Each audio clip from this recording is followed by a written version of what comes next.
하나님 말씀은 신약성경 디모데후서 3장 15절에서 17절까지 보도록 합니다. 디모데후서 3장 15절에서 17절까지입니다. 하나님 말씀 받으실 때 자리에서 일어나 주시기 바랍니다. 하나님 말씀이 이러합니다. 또 어려서부터 성경을 알았나니 성경은 능히 너로 하여금 그리스도 예수 안에 있는 믿음으로 말미암아 구원에 이르는 지혜가 있게 하느니라.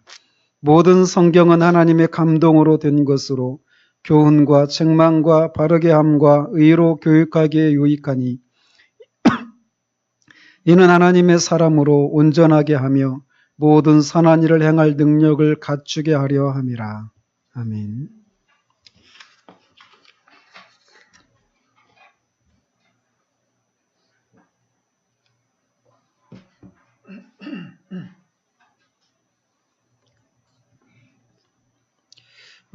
지난주부터 우리가 소위문답 제2문답을 살피기 시작하면서 성경은 하나님의 특별 계시로서 하나님의 말씀이다라고 하는 것을 살폈습니다.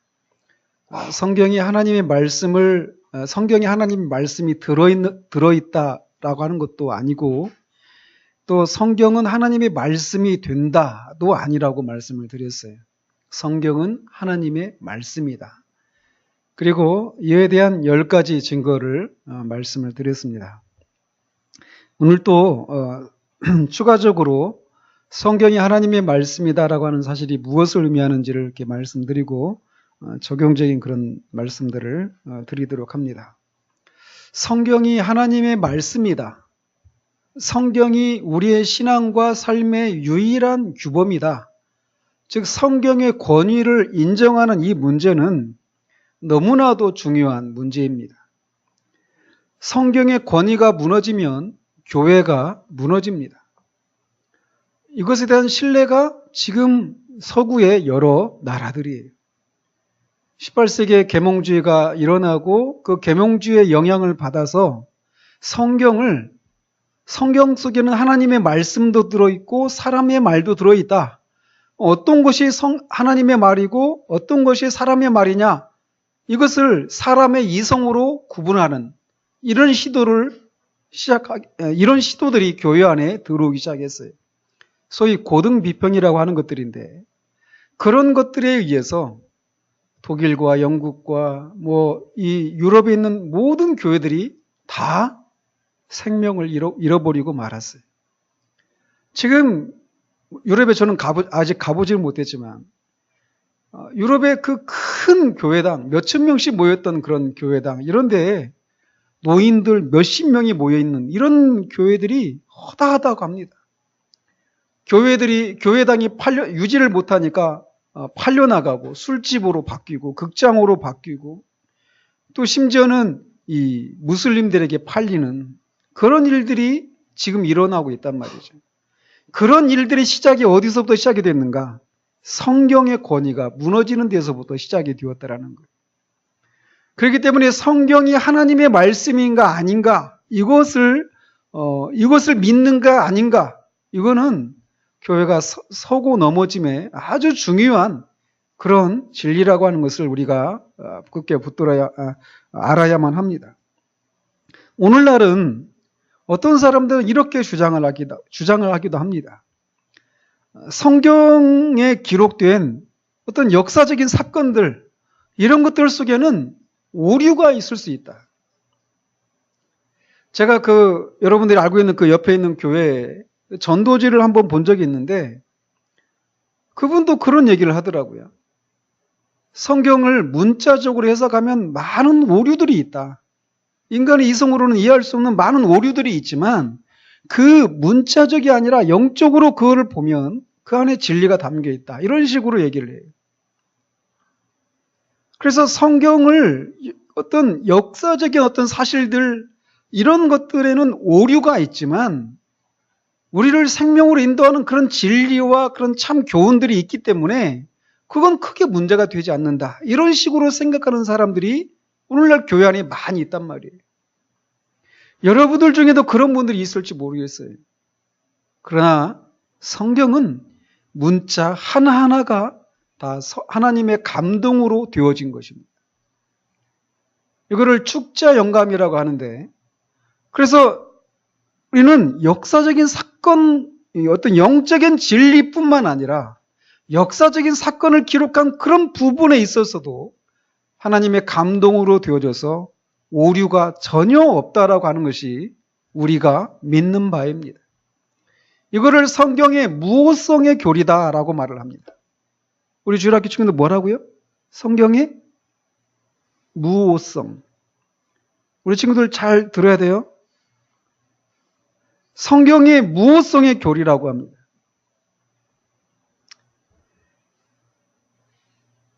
우리는 이 진리를 붙들어야만 해요.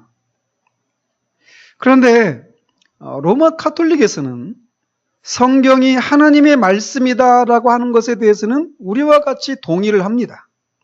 그런데 그들은 성경에 이런 어떤 문서가 성경인가 아닌가 이거를 결정한 것은 교회이기 때문에 성경의 권위를 준 것은 교회이다. 이렇게 얘기를 합니다. 즉 성경이 하나님의 말씀이다라고 하는 이런 권위를 준 것은 교회이지 교회라고 말을 한단 말이죠. 그러나 성경이 하나님의 말씀인가 아닌가에 대한 그런 권위를 부여한 것은 교회가 아니라 하나님으로부터 그 권위를 부여받은 것입니다. 마치 똑같아요. 옛날에 조선시대나 이런 때 보면 왕이 어떤 그 백성들한테 포고령을 내리잖아요. 그래서 어떤 벽보나 이런 데다가 사람들 많이 다니는 데다가 막 방을 붙이죠. 그죠? 그래서 사람들이 거기서 막 읽고 그런단 말이에요. 그리고 방을 붙이고 그 전령들이 와가지고 그 부서진 방을 막 사람들이 모인 자리에서 선포를 합니다. 임금님이 이번에 이러이러한 법을 제정해서 이렇게 지키라고 얘기를 했습니다. 이렇게 얘기를 했어요. 그러면은 그 방이 임금님이 내린 방이다라고 하는 권위가 임금님에게서 있는 것입니까? 아니면 그것을 선포하는 사람에게 있는 것입니까? 당연히 임금님에게 있는 것이죠. 그런 것처럼 성경이 하나님의 말씀이냐 아니냐 이거를 교회가 선포를 했지만 그 권위가 선포한 교회에게 있는 것이 아니라 그 말씀 자체가 하나님의 감동으로 되어진 것이기 때문에 성경의 권위는 하나님으로부터 온 것이 맞다라는 것입니다.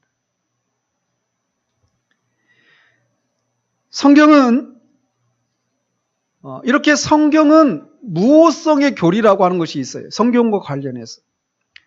또 성경은 명확성이라고 하는 교리가 또 있습니다. 무슨 교리요? 명확성. 명확하다라는 거예요. 즉 성경은 우리의 구원과 우리의 기독교적인 삶과 성장을 위해서 필요한 모든 것들이 명확하게 기록되어 있다는 것입니다. 이것이 왜 중요하냐면 이렇게 성경에 우리의 구원과 우리가 영적으로 성장하는 데 필요한 모든 진리들이 성경에 명확하게 기록이 되어 있다. 그렇기 때문에 구원을 받기 위해서 진실한 마음으로 성경을 읽는 모든 불신자들이나 그것을 이해하기 위해서 하나님의 도우심을 간절히 구하고 그것을 순종하기 위해서 성경을 읽는 신자들 모두에게 성경은 이해할 수 있는 책이다라는 것입니다. 따라서 성경의 해석은 교회와 특별히 사제들의 도움을 통해서만 해석이 된다라고 하는 로마 카톨릭의 교리를 우리는 받을 수가 없습니다. 우리가 알다시피 이스라엘 백성들은 구약 성경을 받은 이스라엘 백성들은 어린 아이들에게 날마다 성경을 가르치라고 명령을 받았습니다.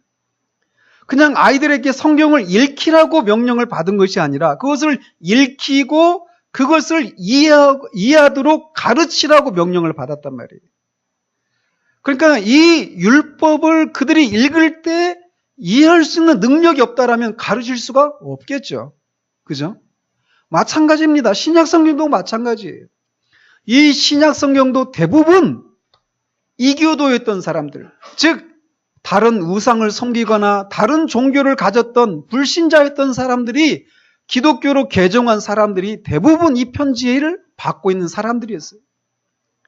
이 교회의 어떤 지도자들에게 이 편지를 쓴 것이, 신약 성경을 기록한 것이 아니라 대부분 저와 여러분들과 같은 일반 회중들을 상대로 이 성경이 기록이 되어 있단 말이죠. 그렇기 때문에 성경은 모든 신자들, 또 그것을 구원을 받기 위해서 간절한 마음으로 읽는 모든 불신자들에게, 불신자들이 이해할 수 있는 그런 명확성을 가지고 있는 책이라는 것입니다. 또 성경은 우리의 구원을 위해서 반드시 필요한 책입니다. 그리스도를 믿어야만 우리가 구원을 받을 수 있는데 복음 전파가 없이 어떻게 우리가 그리스도를 믿을 수가 있겠습니까? 사도 요한은 오직 이것을 기록함은 너희로 예수께서 하나님의 아들 그리스도이심을 믿게 하려 함이요 또 너희로 믿고 그 이름을 힘입어 생명을 얻게 하려 함이라 라고 말을 하고 있어서 성경의 기록의 목적이 우리의 구원을 위해서 기록이 되어 있다라고 말하고 있어요. 이렇게 성경은 우리의 구원을 위해서 필요한 책이란 말이죠. 이런 거를 성경의 필요성이라고 말을 합니다. 자, 성경의 무엇성, 성경의 명확성, 성경의 필요성. 성경은 우리의 구원을 위해서 필요할 뿐만 아니라 우리가 영적인 삶을 유지하고 성장하기 위해서도 성경은 필요합니다. 우리가 우리의 육체의 생명을 유지하고 성장하기 위해서도 음식이 필요한 것처럼 우리의 영적인 생명을 유지하고 성장하기 위해서 성경이 필요하단 말이죠. 그뿐만 아니라 하나님의 뜻을 분별하기 위해서도 성경은 필요합니다. 우리의 양심이나 또는 다른 사람들의 조언이나 또 우리가 거듭나서 성화된 우리의 이성과 우리의 어떤 이 일반적인 상식으로도 하나님의 뜻을 어느 정도는 분별할 수 있습니다. 그러나 거기에는 제한이 있어요. 그러나 성경은 하나님의 뜻에 대한 분명하고 확실한 언급이 들어있단 말이죠. 이렇게 성경은 우리의 구원과 영적인 생명을 유지하고 성장하는데 하나님의 뜻을 분별하기 위해서 필요한 책입니다. 이것을 뭐라고 한다고요? 성경의 필요성. 성경의 무엇성, 명확성, 필요성. 마지막으로 성경은 우리의 구원의 각 단계마다 우리들이 소유하도록 하신 모든 말씀이 성경에 모두 기록이 되어 있다라는 것입니다. 따라서 오늘날은 구원과 하나님을 믿고 순종하는 데 필요한 모든 말씀이 성경에 들어있다라는 거예요. 즉 성경 이외에 또 다른 직통 계시나 또 다른 계시나 어떤 교회의 전통과 같은 것들이 필요하지가 않다라는 것입니다. 성경으로 충분하다라는 거예요. 이거를 성경의 충분성 또는 완전성이라고 말을 합니다. 성경의 무엇성, 명확성, 필요성, 충분성. 성경은 이렇게 오늘 본문에서 말하고 있는 것처럼 성경은 우리가 그리스도 예수 안에 있는 믿음으로 말미암아 구원에 이르게 하는 지혜가 있는 책이고 우리의 구원을 위해서 더 이상 새로운 계시가 필요가 없이 충분하게 이 책 안에 기록이 되어 있다는 거예요. 뿐만 아니라 우리가 바른 신앙인으로서 삶을 살아가도록 우리가 무장되어야 하는데 그렇게 되기에도 성경은 충분하다라는 것입니다. 모든 성경은 하나님의 감동으로 된 것으로 교훈과 책망과 바르게 함과 의로 교육하기에 유익하니 이는 하나님의 사람으로 온전하게 하여 모든 선한 일을 행하기에 온전하게 하려 함이라 라고 말하고 있어요. 이 외에도 수없이 다양한 우리 인간이 겪으면서 겪게 되는 다양한 그런 삶에 대한 하나님의 뜻이 무엇인가를 찾기에도 성경은 충분합니다. 그러니까 성경 이외에 어떤 신비로운 은혜 체험을 통해서 어떤 성령께서 하나님께서 자신을 특별하게 이 성경에서 말하지 않고 있는 다른 것들을 말해 주셨다라고 하는 이런 것들은 필요하지가 않다라는 거예요. 이렇게 우리는 성경의 무엇성, 필요성, 충족성, 명확성을 우리는 믿기 때문에 우리는 우리 자신이 성경을 읽고 해석할 수 있습니다. 그런데 성경을 해석하는 데는 어떤 원리가 있어요. 이 성경 해석의 원리만 가지고도 몇 시간을 해야 됩니다. 그래서 여기서 다 할 수는 없어요. 대략적인 것들만 말씀을 드리면 우리가 믿는 바는 이렇습니다. 성경을 자의적으로 자기 마음대로 억지로 해석하는 것은 금하고 있습니다. 뿐만 아니라 이 성경의 원어 있잖아요. 구약 성경은 다니엘서 일부를 빼고 대부분 다 히브리어로 되어 있고 신약 성경은 헬라어로 되어 있습니다.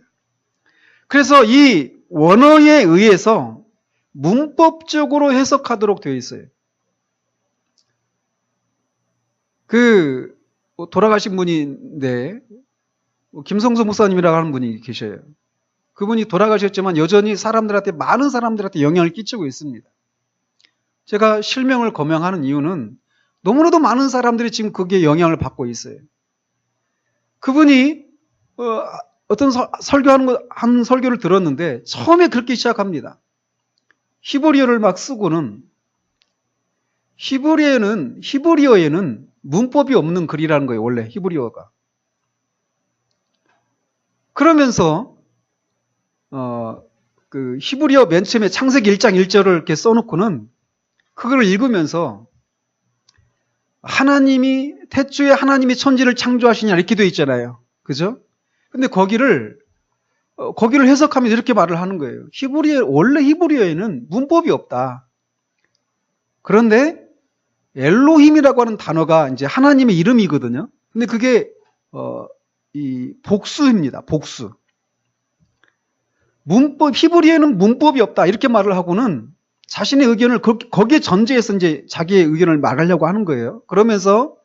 그런데 이 엘로힘이라고 하는 단어는 복수인데 이 단어가 받고 있는 동사는 주어가 복수면 동사는 뭐여야 됩니까? 똑같이 복수해야죠. 그분이 얘기하는 게 그래요. 이 엘룸이라는 단어가 복수인데 동사는 단수다.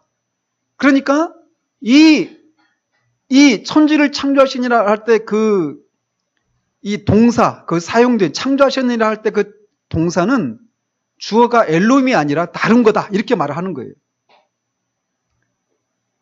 저는 그 한마디만 딱 듣고 그분이 스스로 자기 모순에 빠져 있다는 것을 알 수 있었어요.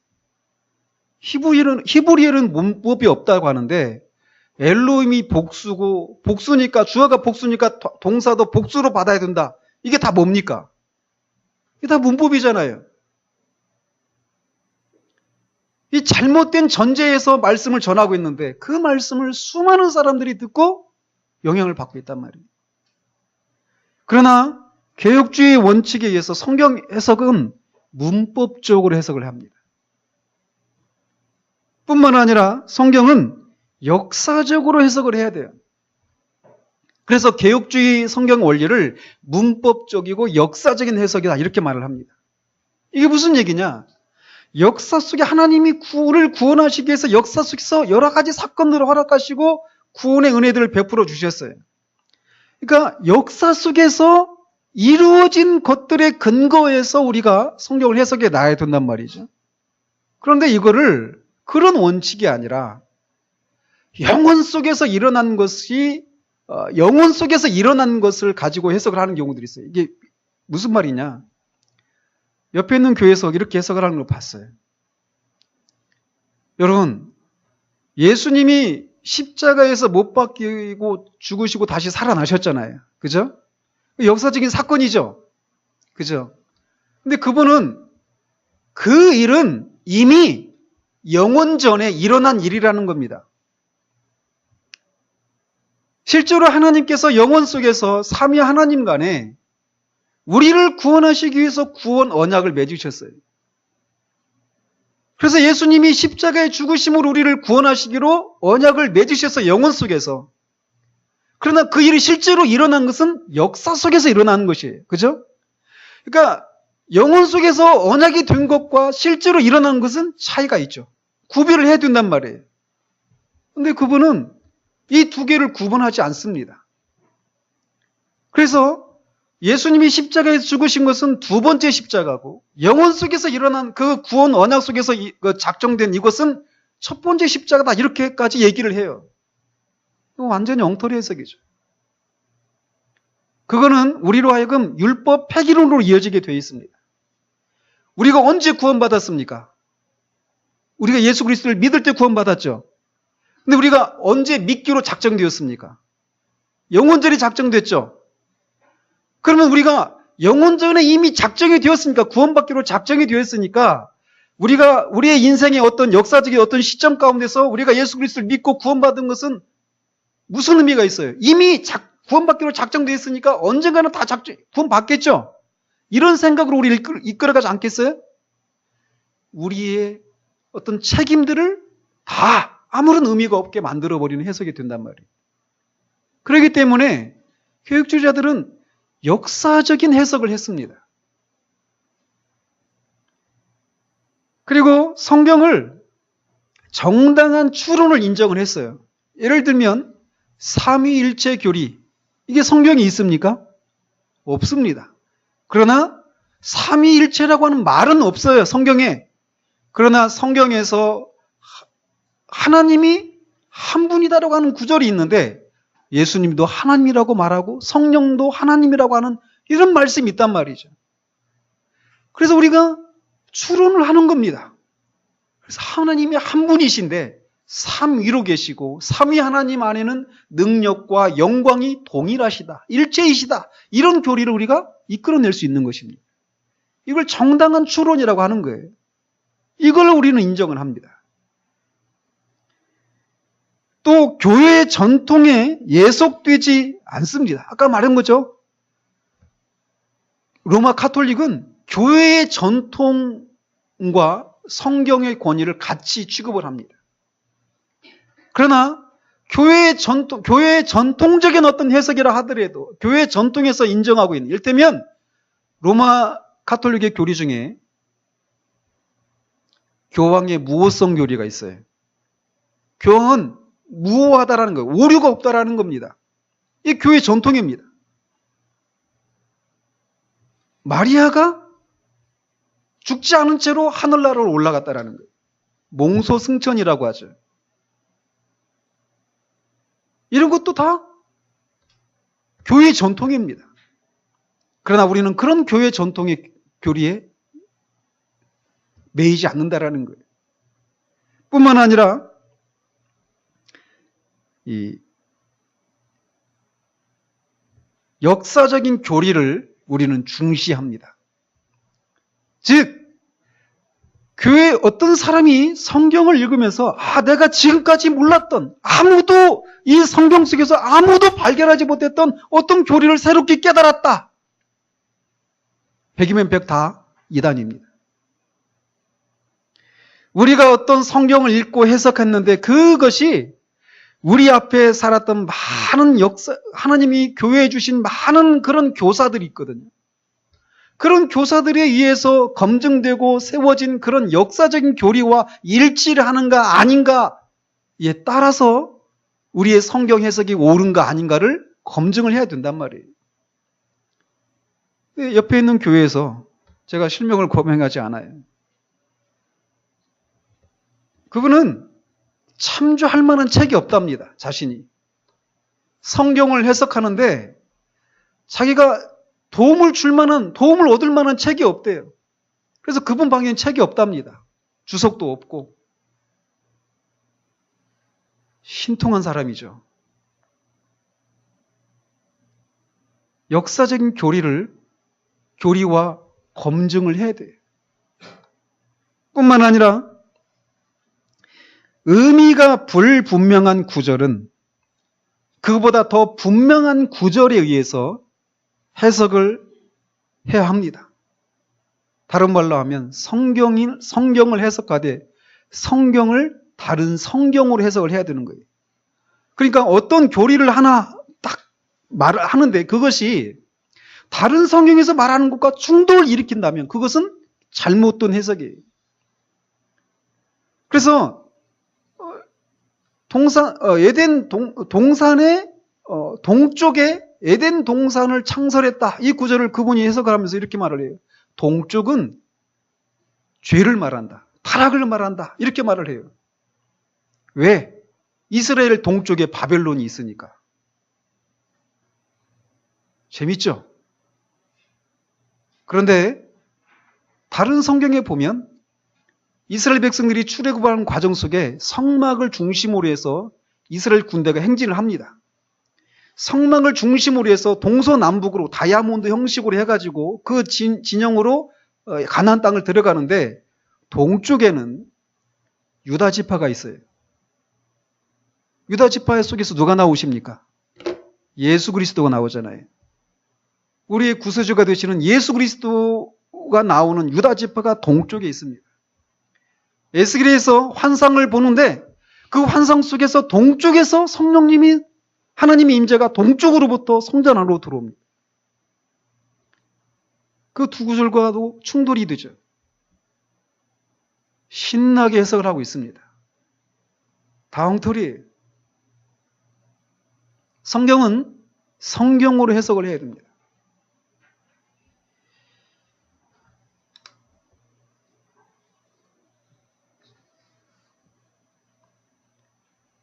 이상과 같은 그래서 이런 원리에 따라서 우리가 성경을 해야 되지만 우리의 죄성과 연약함으로 인해서 우리는 성경을 잘못 해석할 위험을 가지고 있습니다. 그리고 지난 교회 역사가 그것을 우리에게 보여주고 있고 지금도 우리는 그것을 수많은 이단들 속에서 확인하고 있어요. 따라서 우리는 선포되는 말씀이 정말 성경과 일치하는지 아닌지를 분별해야만 합니다. 우리는 말씀과 일치하는 것 외에는 진리로 받아들여서는 안 돼요. 하나님은 저와 같은 목사들이나 저라고 할 수도 없지만 아무튼 교회의 그런 교사들, 목사들에게 성경의 그런 난해한 구절들 이런 것들을 해석할 수 있는 은사를 주셨습니다. 그런 것처럼 하나님의 백성들에게 분별의 영을 주셔서 특별히 우리의 구원과 관련된 그런 일들에 있어서는 분별의 영을 주셔서 무엇이 성경에 일치하고 무엇이 일치하지 않는지를 분별할 수 있도록 하셨습니다. 그렇기 때문에 우리는 말씀을 들을 때 그 말씀이 성경과 일치하는가 아닌가를 분별하기를 힘을 써야 돼요. 우리는 유교적인 그런 정통 안에 살고 있기 때문에 강단에서 교회의 어른이라고 할 수 있는 목사가 말씀을 전하면 그것에 대해서 절대로 토를 달거나 그것이 정말 하나님의 말씀과 일치하는지 아닌지 분별하려고 하는 이런 것은 마치 아주 불경한 그런 일들처럼 생각하면서 맹목적으로 선포되지 않은 말씀을 하나님의 말씀인 것처럼 생각하며 듣습니다. 그러나 그것은 올바른 태도가 아닙니다. 사도행전 17장 11절에 보면 베레아 사람들은 이 데살로니가 사람들보다 더 신사적이어서 사도들이 전하는 말씀이 정말 성경과 일치하는지를 열심히 연구하고 살폈다라고 말하고 있어요. 그런 베레아 사람들을 평가하기를 더 신사적이다 이렇게 말을 합니다. 아주 긍정적인 평가를 하고 있단 말이죠. 그렇기 때문에 우리는 성경을 들을 때, 말씀을 들을 때 저도 마찬가지예요. 제가 전하는 말씀이 저 목사는 당연히 옳은 말씀 전하겠지 이렇게 들으면 안 된다라는 거예요. 들은 말씀을 가지고 성경이 정말 그러한가 라고 하는 것을 분별하려고 하는 이런 노력들이, 자세들이 우리에게 요구되어진다는 것입니다. 왜? 우리의 죄성과 연약함 때문에 성경을 잘못 해석할 위험이 있기 때문에 그렇다라는 거예요. 이성과 같은 성경관에 대해서 우리의 신앙 표준 문서인 웨스트민스터 신앙 고백서는 이렇게 말을 합니다.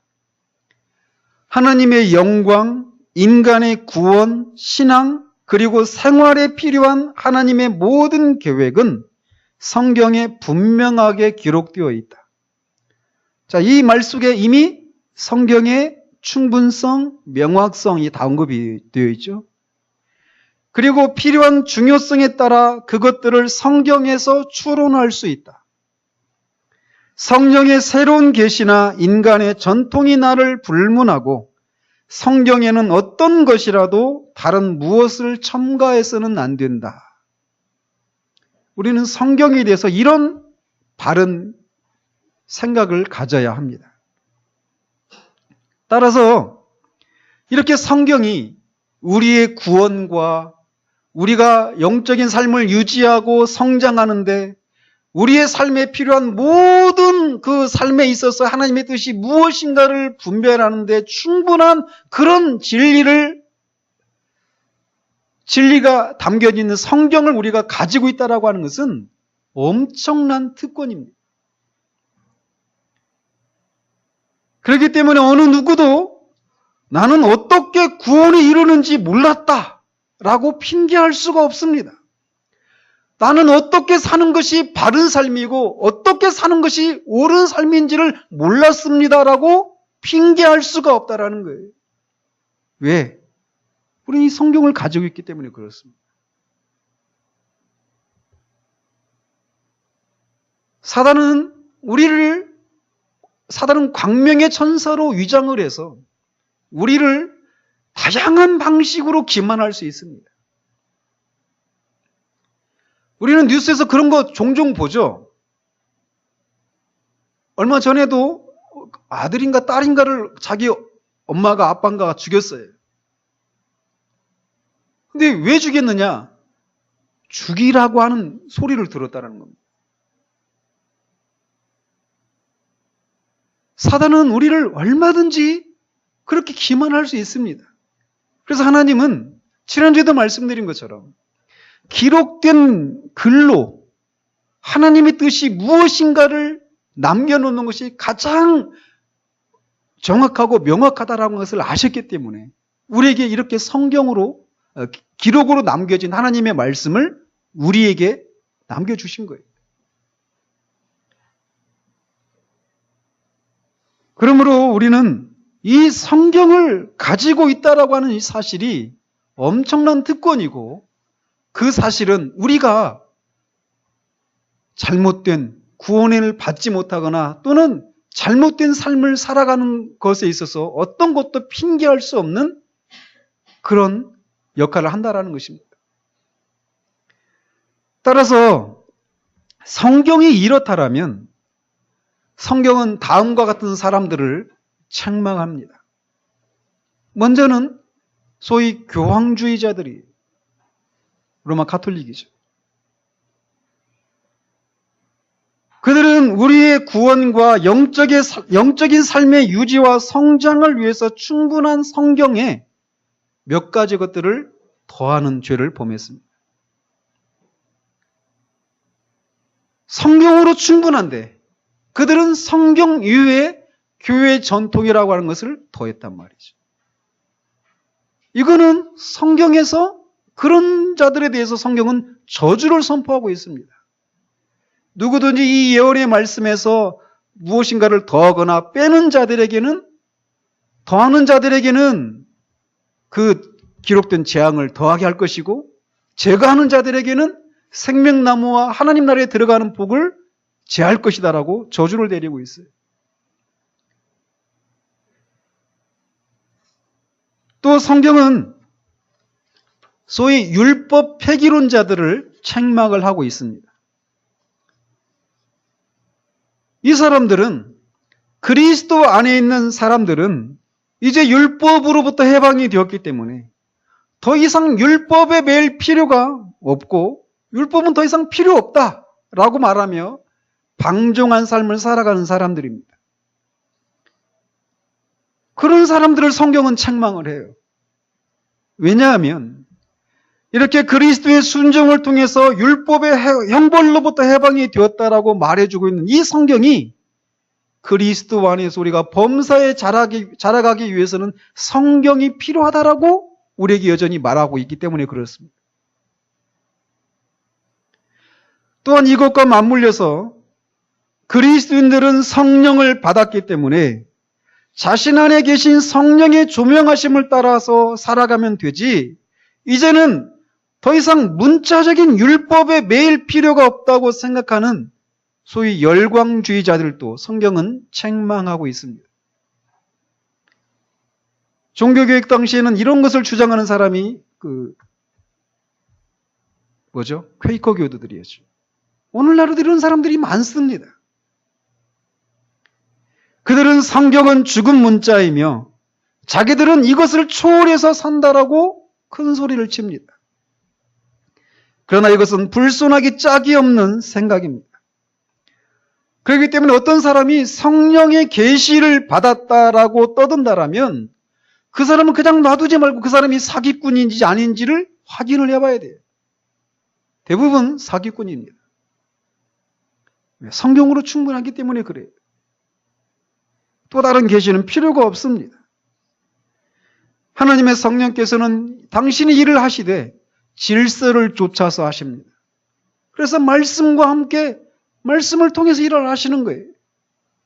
그런데 이 말씀을 넘어서서 성령의 계시를 받았다라고 주장한다라면 그거는 말씀도 무시하는 것이고 성령도 무시하는 행동이라는 것이 그가 받았다라고 하는 계시는 백이면 백, 광명의 천사로 위장한 악한 영의 계시를 받은 것에 불명합니다. 또한 성경은 성경을 경시하는 자들을 책망을 합니다. 여러분들 언제가도 말씀드렸지만 훅탁 교인들이라고 하는 사람 그 말을 아십니까? 여러분들 성경을 가지고 오셨죠? 요즘 교회 와도 성경을 가지고 오지 않는 사람들이 많아요. 성경을 가지고 오셨는데 성경 딱 그 표지가 표지 위에 뭐가 있던가요? 먼지가 자욱하게 앉아 있지 않았어요? 그래서 교회 오기 전에 교회 가고 집에 가면 성경을 딱 놓고 한 주 동안 성경을 한 번도 들여다보지 않습니다. 그래서 까만 표지 위에 성경이 먼지가 자욱하게 묻은 채로 가져오기 창피하잖아요. 그래서 성경을 딱 들고 훅 불고 탁 한번 털고 교회 성경을 가지고 오는 사람들, 이 사람들 훅탁 교인들이라고 그래요. 여러분들 중에 훅탁 교인들 혹시 있습니까? 몇 주가 아니고 몇 달이고 몇 년이 지나도 성경을 읽지 않는 사람들.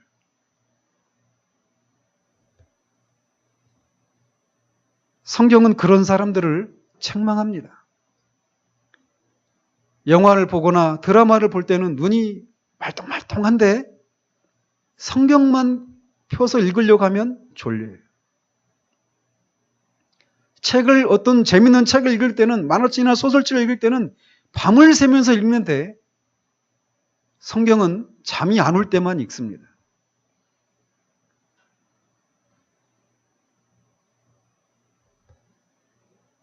성경이 없는 이교도들은 성경이 없기 때문에 죽고 성경을 경시하는 사람들은 성경을 멸시하는 것 때문에 죽습니다. 우리를 올바른 대로 인도하는 이 안내자를, 길 안내자를 무시하는 사람은 그릇된 길로 갈 수밖에 없어요. 그렇기 때문에 성경은 성경을 경시하는 사람들을 책망을 합니다. 또한 성경은 성경을 악용하는 자들을 책망을 합니다. 이렇게 명백한 성경을 잘못 해석하고 더럽히고 오염시키며 성경을 억지로 푸는 자들을 향해서 베드로 사도는 이렇게 경고를 합니다. 무식한 자들과 굳세지 못한 자들이 다른 성경과 같이 그것도 억지로 풀다가 스스로 멸망에 이르느니라. 그들은 성경을 성경에 비추어 해석하지 않습니다. 또한 성경을 가지고 농담거리로 삼는 사람도 성경은 경고를 합니다. 루터가 이렇게 말을 했다고 그래요. 하나님은 당신이 멸망시키고자 하는 사람이 성경을 가지고 장난치도록 버려두신다. 얼마나 섬뜩한 경고입니까? 그러므로 성경이 이렇게 하나님의 감동으로 되어진 무한 하나님의 말씀이고 우리의 구원과 영적인 삶을 유지하고 성장하는데 그리고 하나님의 뜻을 아는 데 필요한 모든 지식이 충분하게 들어있다고 믿는다면 우리는 성경을 어떻게 대해야 하는가라는 겁니다. 만일 성경이 이렇게 하나님의 감동으로 되어진 신적인 책이라고 하는 것을 책이라면 우리가 첫 번째로 해야 될 일은 이것을 믿는 것입니다. 성경을 인정하고 마음으로 확고히 믿어야 합니다. 여러분들 중에도 저도 그랬었습니다. 여러분들 중에서 어떤 사람들은 만일 하나님께서 천사를 보내셔서 하나님의 뜻이 무엇인지를 나한테 말씀해 주신다면 나는 하나님을 믿을 것, 하나님의 뜻에 순종할 것인데 이렇게 생각하는 분이 계실 수도 있습니다. 또는 누가복음 16장에 나오는 그 부자가 요구하는 것처럼 지옥에 있는 그 고통받고 있는 그 누군가가 이 세상에 와서 진짜 지옥이 있다. 영원히 형벌을 받는 지옥이 있다라고 하는 그 얘기를 지옥의 형벌을 받고 있는 사람 누군가가 와서 나한테 말을 해준다면 나는 성경을 믿을 것이다. 이렇게 말하는 사람이 여러분들 중에 있을 수도 있어요. 그러나 주님은 그런 생각을 하는 사람들에게 이렇게 말씀하십니다. 모세나 선지자가 한 말을 믿지 않는 사람은 지옥에 있는 사람이 와서 그렇게 말을 전해도 믿지 않을 것이다 라고 말을 합니다. 우리가 초자연적인 어떤 것들을 경험하면 내가 지금 이렇게 살지 않을 것인데 라고 생각하고 있는 사람이 있을 수 있어요. 그러나 기록된 하나님의 말씀을 믿지 않는다라면 여러분이 아무리 초자연적인 것들을 경험한다 하더라도 여러분의 신앙의 변화도 성장도 있을 수가 없다라는 것이 주님의 평가입니다. 성경은 하나님의 말씀이라고 우리에게 말하고 있어요. 그러므로 성경이 아닌 다른 어떤 전사나 어떤 영적인 체험을 구하지 말고 이 신적인 하나님의 말씀을 믿으십시오. 이것이 여러분이 먼저 해야 될 일입니다. 그리고 이 성경을 읽어야 합니다. 성경을 읽되 경외하는 마음으로 읽어야 합니다. 왜? 하나님의 책이니까요. 매 행을 읽을 때마다 하나님께서 우리에게 말씀하고 계신다라고 생각을 하고 읽어야 합니다. 실제로 그렇습니다. 하나님은 우리에게 말씀하고 계셔요. 성경은 죽은 문자가 아닙니다. 살아계신 하나님의 살아있는 말씀입니다. 그렇기 때문에 성경을 읽을 때마다 하나님이 우리에게 말씀하고 계신다라고 하는 이런 경외하는 마음으로 진지하게 읽어야 합니다. 그것은 생사가 걸린 문제예요. 성경을 읽을 때 일개 역사책으로만이 아니라 하나님께서 우리의 마음을 감동시키기 위해서 보내신 사랑의 편지로 읽어야 합니다.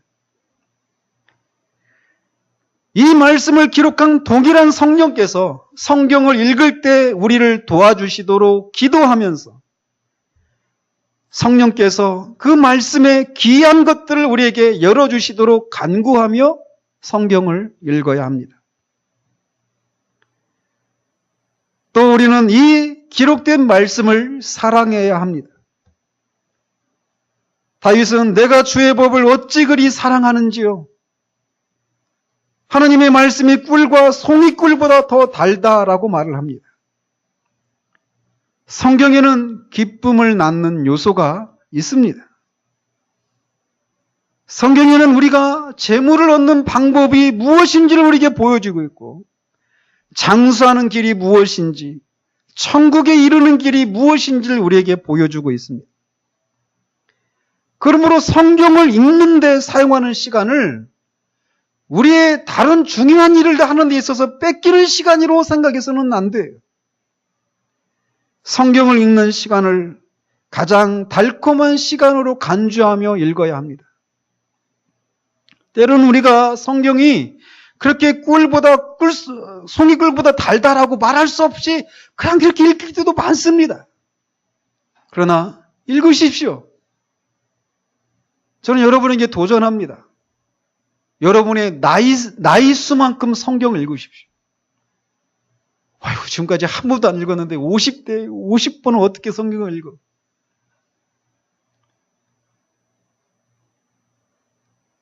성경을 읽으십시오. 그리고 이 성경을 사랑하십시오. 예레미야는 이렇게 말을 합니다. 내가 주의 말씀을 얻어먹었사오니 주의 말씀은 내게 기쁨과 내 마음의 즐거움입니다라고 말을 합니다. 또한 우리는 성경과 일치하는 삶을 살아야 합니다. 말씀이 우리에게 명하고 있는 것을 실천하는 삶을 살아야 한다라는 거예요.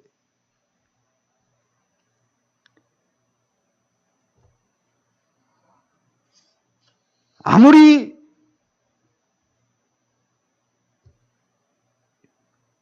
어떤 사람이 나는 수십 조의 부동산과 그런 유가증권을 가진 부자다라고 말을 하고 그것을 그 땅 문서와 집 문서를 그 손에 쥐고 있는 사람이 있다고 생각해 보십시다. 근데 그 사람이 서울역에서 노숙자예요. 노숙하고 있는 노숙자입니다. 그 어마어마한 재산을 가지고 있어요. 그런데 노숙해요. 성경을 통해서 하나님은 우리에게 그런 많은 복락을 주시기를 원하시는데 그것을 우리가 누리지 못하고 그것에 따라 살아가지 않는다라면 아무 소용이 없다라는 것입니다. 그 수많은 그 재산 증서를 가지고 있음에도 불구하고 노숙자로 살아가는 사람과 똑같다라는 것이죠.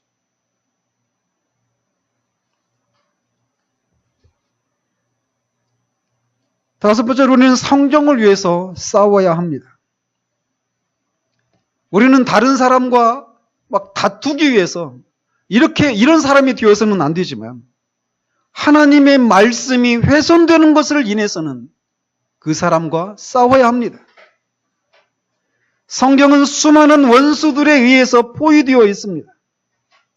수많은 이단들이 성경을 훼손하고 있고 성도에게 단번에 주신 믿음의 도를 무너뜨리려고 불철주야 애를 쓰고 있습니다. 우리는 그들과 싸워야 합니다. 우리 앞에 살았던 많은 믿음의 선조들은 이 성경의 진리를 지키기 위해서 자신의 목숨까지도 내어주었습니다. 우리는 이런 선한 싸움을 싸워야 합니다.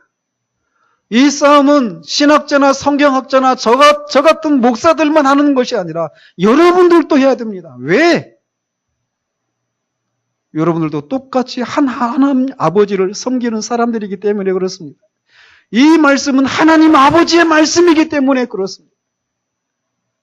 하나님에 대해서, 예수 그리스도에 대해서, 성령 하나님에 대해서, 그분의 구원 방식에 대해서 잘못된 해석을 하는 것을 통해서 하나님의 영광을 훼손하는 그런 모습을 보며 우리가 아무런 마음의 분노를 느끼지 않는다라면 우리는 심각하게 문제가 있는 사람들입니다.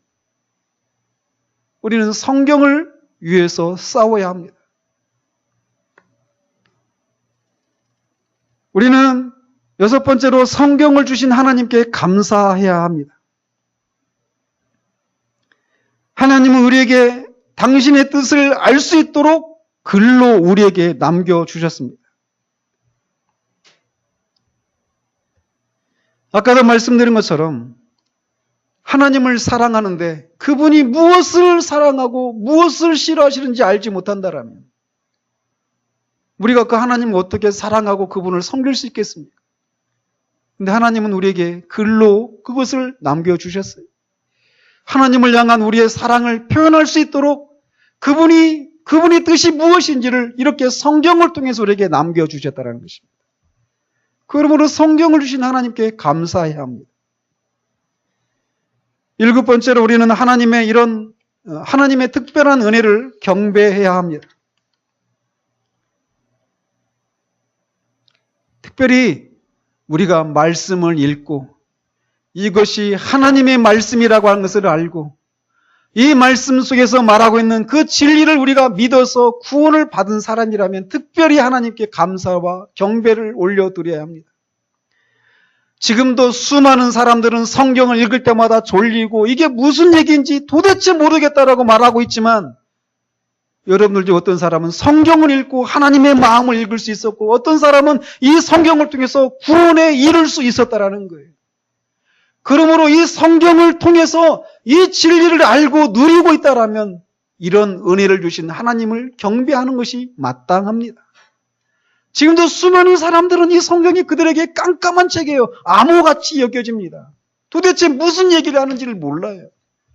그런데 우리가 이 성경을 통해서 하나님의 사랑을 알고 있고 구원을 누리고 있다라면 우리가 어떻게 살아야 되는지를 알고 있다라면 우리는 마땅히 하나님을 경배해야 할 것입니다. 마지막으로 우리는 이 하나님의 말씀을, 기록된 하나님의 말씀을 소중히 여겨야 합니다. 다윗은 하나님의 말씀을 얼마나 사랑했는지 모릅니다. 순교자들은 성경 한 페이지를 위해서 그들의 생명을 내어주었습니다.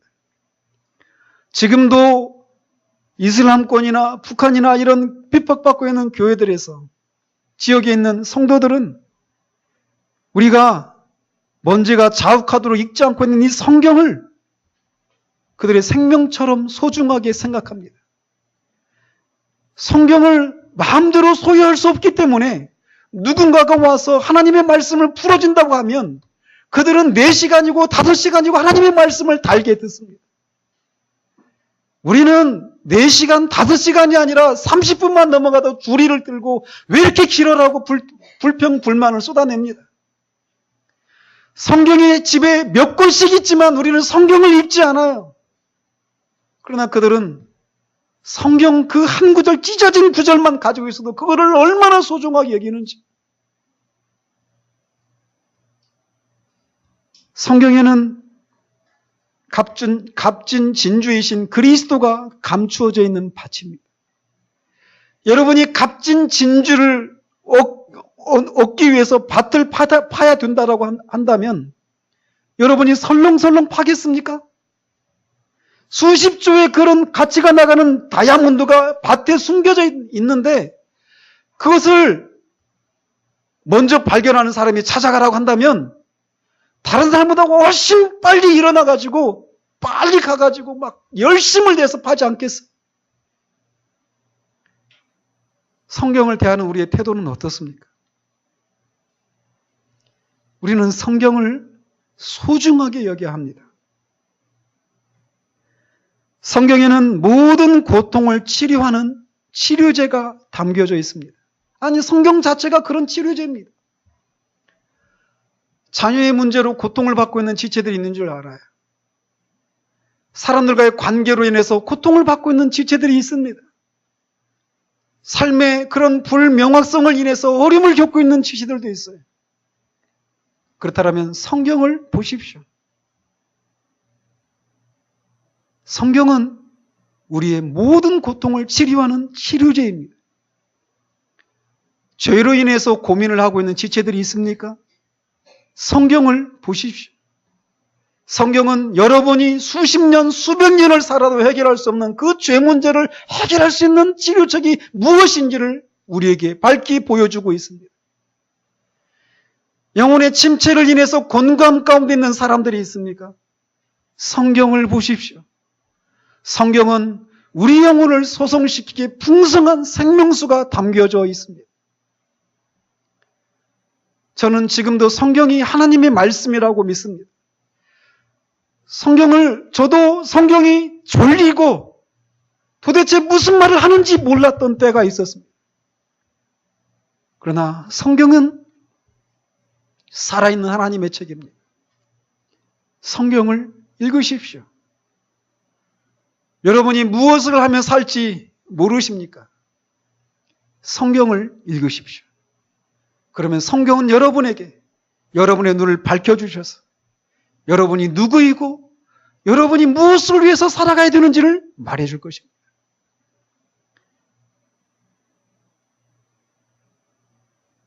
여러분이 어떤 인생의 난제를 인해서 여러분의 등이 힐 것 같은 그런 무거운 짐을 지고 있든지 하나님을 바라보십시오. 하나님의 얼굴을 바라보는 자들을 하나님은 결코 외면하지 않으십니다. 제가 그것을 어떻게 확신할 수 있습니까? 바로 이 성경이 그렇게 말하고 있기 때문에 그렇습니다. 성경을 펼쳐서 읽으십시오. 성경은 여러분을 살리실 것입니다. 성경은 여러분을 바르게 하실 것입니다. 성경은 여러분을 옳은 대로 인도할 것입니다. 성경은 여러분을 풍성한 대로, 풍성한 삶으로 인도할 것입니다. 이 성경을 주신 하나님을 찬양하십시오. 성경을 사랑하십시오. 읽으십시오. 우리 모두 성경의 사람들이 되어지기를 바랍니다. 성경의 가르침들이 왜곡되어진 이 현실 속에서 성경을 사랑하고 성경을 주신 하나님을 사랑하는 것을 통해서 성경을 내신 하나님의 그 목적이 이루어진 것을 통해 하나님의 기쁨을 드리는 그런 우리 모두가 되어지기를 우리 주님 이름으로 축원드립니다.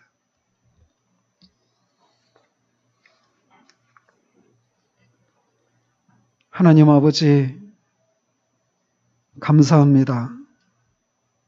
우리에게 성경을 주셔서 어떻게 구원을 받는지, 하나님이 어떤 분이신지, 우리가 누구인지, 어떻게 하면 한 번밖에 없는 인생을 바르게 사는 것인지 성경을 통해서 우리에게 계시해 주신 것을 인하여 감사를 드립니다. 지금도 이 우리가 흔하게 쉽게 접할 수 있는 성경을 가지지 못해서